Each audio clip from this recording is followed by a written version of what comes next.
Alright, what is up guys, Nate4 here and welcome to a very special video. If you've seen the thumbnail, if you've seen the title, you know who we're talking about, the man, the myth, the legend, R.L. Stine. He's a legend, and I'd hope no one would disagree with that. He's brought us books, movies, TV series, and everything, and he's been consistent throughout the years, so this video is just to highlight him and his legacy, and hopefully to make you feel a bit nostalgic. So if you enjoy this type of stuff, make sure you drop a like, share, subscribe if you are new. But yeah, let's hop straight into it. Alright, ladies and gentlemen, let's kick this thing off with what R.L. Stine is probably most known for and most recognized from, and that's the Goosebumps series, alright? And before I even continue this video, let me just say this, man. A huge shout out and huge respect to R.L. Stine, because if you genuinely think about it, he went 3 for 3. And you might be thinking what I mean by that. And let me tell you, because the TV series, successful. The book series, successful. The Goosebumps movies, successful. So he doesn't miss, and the theme song is just the icing on the cake. All right, you cannot go wrong with it. It's so iconic, it's a hit, it's so creepy and unsettling in the best way possible. You cannot go wrong with it. It's literally one of those theme songs that you don't want to skip because it's that good. So like if you're binge watching this show, you don't skip it because it's that good. It doesn't get stale, it doesn't get repetitive. It's just a certified hit. And whether the show ages well or not is pretty much depending on the kind of person you are, honestly. Some people might say, oh, the special effects doesn't look that great, the camera work doesn't look that great. Whereas other people are like, you know what, it's a classic, it adds to the nostalgia for me, so I love it. So it depends on who you are, really. And let me tell you this, alright, because if you didn't have the Goosebumps books growing up, you just simply didn't live your childhood. Wasn't what it should have been. All right, let me just tell you that. And having the Goosebumps books back in like middle school and everything like that, it was cool, man. It was a big deal. It was big business. It made you feel really cool about yourself.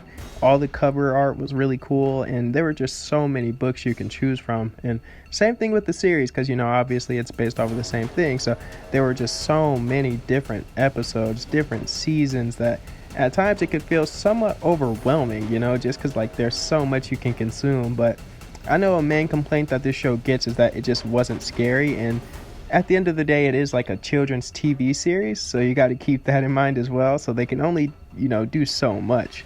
And I'm gonna give a huge shout out to everyone who worked on the show, because they're trying to fit an entire book, an entire story into like a 30-minute, you know, TV series window. And technically speaking, it's not even that. It's more like 23 to 24 minutes because like commercial breaks and everything like that. So huge shout out to everyone. I know that couldn't have been easy, and there's just so many different child actors in this show, dude. Like there's so many, but we did get a couple gems. We get a young Ryan Gosling. Yes, a young Ryan Gosling. This is probably his first acting credit, probably, but he would go on to be a big star in Hollywood and things like Blade Runner, 2049, The Notebook, and just etc., right? And then we would also get a young Hayden Christensen, right? And if you don't know who this kid is, let me tell you, because it's crazy to think about, right? This kid, right, he would go on to be in one of the biggest franchises in history, and that's being in Star Wars as Anakin Skywalker, right? That's such a weird thing to think about. Like, what the heck, dude? That's so crazy, actually. But although that is pretty weird to think about, that is something that this show did lack, is that it didn't really have enough star power at the time. And I feel like these were just a bunch of kids that auditioned for the show and they all just got the roles, because aside from Ryan Gosling and Hayden Christensen, I didn't really know any other kid actors in this show. And I'm not saying that to like discredit them or anything like that, because I don't want to disrespect anyone. I'm just not familiar with them, that's all. So the show definitely lacked star power, but it would later go on with a different show. Well, 2 different shows. We will talk about that in the future. Just stick around, keep on watching the video. And they definitely did change that in the future with more child actors that we know and that we're, you know, around the same age with. So I'm glad that they did that. I'm glad that they recognized that. But overall, just Goosebumps, it's fantastic. It's a classic. Just all these freaking monsters and characters and things like that. They were really creepy, man. Really, really creepy. And it's a classic, okay? At the end of the day, it's a classic. I'm gonna love it forever. Um, I'll always be a Goosebumps fan, honestly, and I hope that it continues to expand because I don't want to see it go anywhere. It's a you know, huge successful series overall. And R.L. Stine is a genius for it, man. So many different stories, and it makes you wonder, like, how could his mind just come up with all these characters, all these stories, all these predicaments? It's very impressive, but it didn't stop there, man. He would go on to do other things as well. Fast forward into the future, and we go off into The Haunting Hour, right? And this show is fantastic, all right?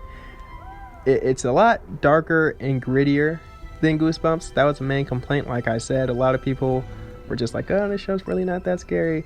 This show is very scary, very unsettling, very creepy. So I'm really, really, really glad that the way that this show turned out. And the thing is, this was the only show on the Hub Network that I watched. The rest of the channel was complete garbage. This was the only show that kept that channel alive for me personally. And it's so good, but it's so weird too. But like legit, I'll be 100% honest, man. Like, if I was alone in a house in the dark binge watching this show, I would be a little frightened, man. I would genuinely be creeped out. I wouldn't want to watch this show by myself because even as a kid's TV series, it elevated from Goosebumps, right? It's not like those little kids where it's like, haha, I hope you learned your lesson, like, we got you. These kids in this show, like, really teenagers, they were being like trapped forever, for eternity, being killed, stuff like that. Like, this show really goes there for a children's TV series. I don't know how they greenlit this, but it's great, okay? And when I tell you, I swear to you guys on my life, this show is genuinely scarier than half of the scary movies that they put out today. They even made a show, an episode with Vincent Martella, the voice of Phineas from Phineas and Ferb, the guy from Everybody Hates Chris, Greg, an episode about cheese puffs. And it's somehow unsettling, it's somehow creepy. I don't know how they managed to do it, but they did. And it'll be the goofiest concept, and they make it work. I don't know how they managed to do that, but The Haunting Hour is fantastic, and these child actors, so seeing them being like tortured for eternity, being killed off and all these things, it was weird because we haven't really seen anything like that. So it was a very creepy visual overall. So in my opinion, probably the scariest show that he produced, at least that I've seen. Okay, because it was different. Okay, I'm glad that this show, it's a little more modern, even though it did come on like the early 2010s. It's about like a decade old now, but at the time it was cool, man, seeing all like your favorite TV stars and things like that on this show, because you didn't know who was coming next, bro. It was always like a mystery, which was kind of cool. But it was such a time to be alive, honestly. The Hub Network wasn't a great network. It was probably overshadowed by like Disney, Nick, and Cartoon Network, but this show was a hit, man, and I wish that it would have lasted longer. Unfortunately, it was canceled. I couldn't find any valid reason for why it was canceled, and I'm so upset about it, man. The show was so good. I'm sure the ratings, they had to have been good, but I don't know, man. I miss this show so much. If you thought we were finished, we're not there just yet, but we almost are. And I want to highlight one more show, okay? And it's one that no one has ever talked about in my entire life, okay? People always talk about Goosebumps and The Haunting Hour, but there's one show that no one talks about. I swear, it's severely underrated, and if you haven't seen it, I'd highly recommend it, and that's The Nightmare Room. All right. I am so glad I get to touch on this because I've been wanting to do this for years, all right? Because this show deserves more attention, it deserves more praise. And if you're still watching this video at this point, go and check this show out. It's amazing. This is the sequel to Goosebumps. It's not The Haunting Hour, it's The Nightmare Room. All right, this was like in the early 2000s. This is what we had once Goosebumps was technically done. And there's so many actors that we know in this show that are so good. We get a young Amanda Bynes, she was still on like the Amanda Show. She was still really big in like the early 2000s and things like that. We got Dylan and Cole Sprouse, harassing freaking Shia LaBeouf. It's just a really good show. I don't know why this show just doesn't get enough attention.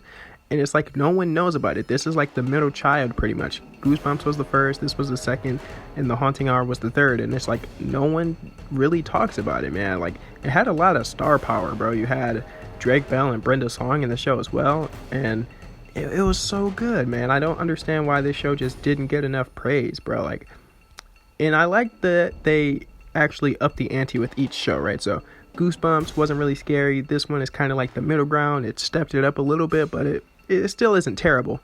Whereas The Haunting Hour really went there, I feel like. So I'm glad that with each show they up the ante, adds a bit of scariness to it, you know. And I do apologize for the clips that I had to find for this show in particular. It wasn't easy to find clips for this show. It was a huge struggle for me, but hopefully you can all look past that.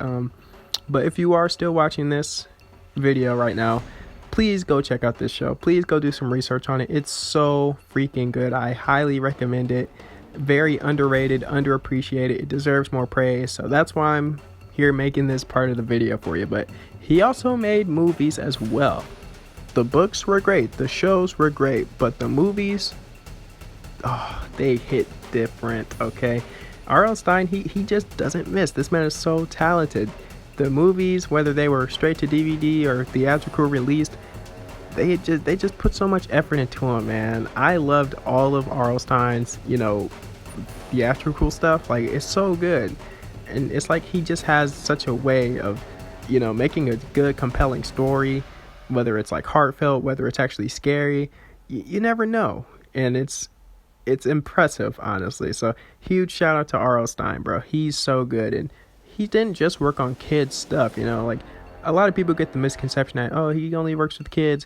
He's done a lot of really like gruesome things too. Like, for instance, he had the freaking Fear Street trilogy on Netflix. Those are pretty gruesome, pretty mature. So huge shout out to him, man.